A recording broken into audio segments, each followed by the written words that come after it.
Banyak yang menganggap COVID adalah natural disaster atau bencana alam. Namun ada yang mengatakan ini by design. Saya termasuk yang mengatakan ini by design karena jauh sebelum hal ini terjadi, terlalu banyak data yang menyatakan bahwa hal ini akan terjadi. Sehingga sesuatu yang bisa diinfokan terlebih dahulu itu adalah by design. Untuk dikatakan by design, maka ada serial panjang membangun narasi sebelum rencana dijalankan. Dalam kaedah propaganda, memang hal ini harus dilakukan. Sungguh, pelajaran propaganda itu pelajaran yang menarik. Untuk kelas kecil, Anda bisa dikatakan pakar propaganda kalau Anda jago di dalam copywriting dalam digital marketing. Karena mulai dari strategi, funneling, seeding, building trust, selling, sampai membangun loyalitas itu dilakukan di dunia marketing dengan secara urutan. Sama halnya di dalam membangun propaganda untuk tujuan politik seperti yang globalis lakukan. Seedingnya jauh-jauh hari, lalu ketika mendekati puncaknya dibangun agitasi atau mengajak, kemudian provokasi yaitu mengajak dan bergerak, di mana tujuan akhir dari propaganda adalah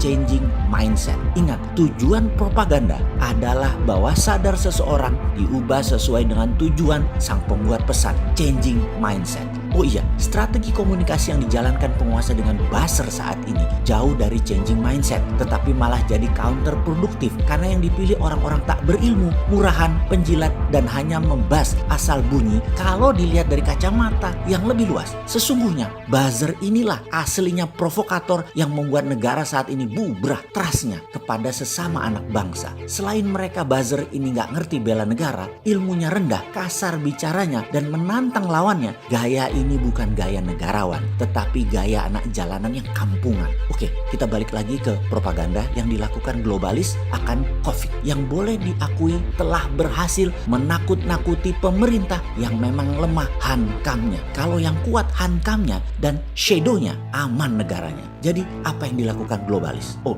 ada yang masih belum percaya ini semua langkah globalis. Kan kita sudah ajari rumus para shadow kalau melihat fenomena. Satu, sudah tahu sebelumnya sehingga no surprise. Jadi ketika pemerintah terkejut atau kagetan, artinya tim shadownya tidak bekerja. Kalau sudah kagetan, reaksi pejabat negara adalah biasanya overestimate, berlebih-lebihan. Walaupun 2 bulan sebelumnya underestimate. Sampai banyak mengatakan COVID gak akan masuk ke Indonesia karena izinnya susah. Karena pada makan nasi kucing, jadi gak bisa COVID masuk. Pokoknya pejabatnya belagunya banget deh. Underestimate di awalnya, kemudian kaget, lalu overestimate, panik gak karu-karuan. Ini adalah kerja globalis. Sudah mulai paham, lalu mulai atur sana sini, dan 2 bulan kemudian underestimate lagi. Wis ngono terus. Wah, pokmu kapan cok? Jadi karena shadow gak kerja, kagetan sering terjadi, dan negara begini itu adalah korban globalis. Lalu setelah no surprise adalah who is benefiting. Siapa yang mendapatkan keuntungan paling banyak?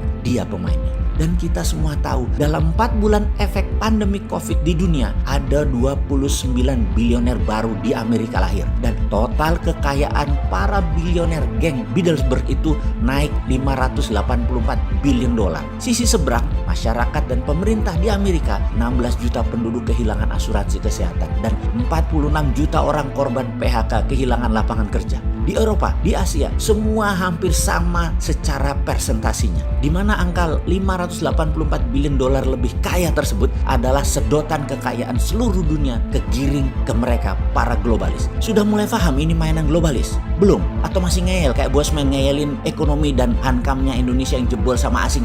Kayaknya masih banyak yang ngeyel bahwa COVID bukan rekayasa globalis. Yowis, rapopo. Yang penting jaga jarak, jaga kesehatan sampai awal 2021 setidaknya. Oke. Oh, masih ada yang tanya ya, apa yang dilakukan globalis? Harus dijawab nggak? Lah, katanya nggak percaya ini by design oleh globalis. Kok sekarang kepo sih?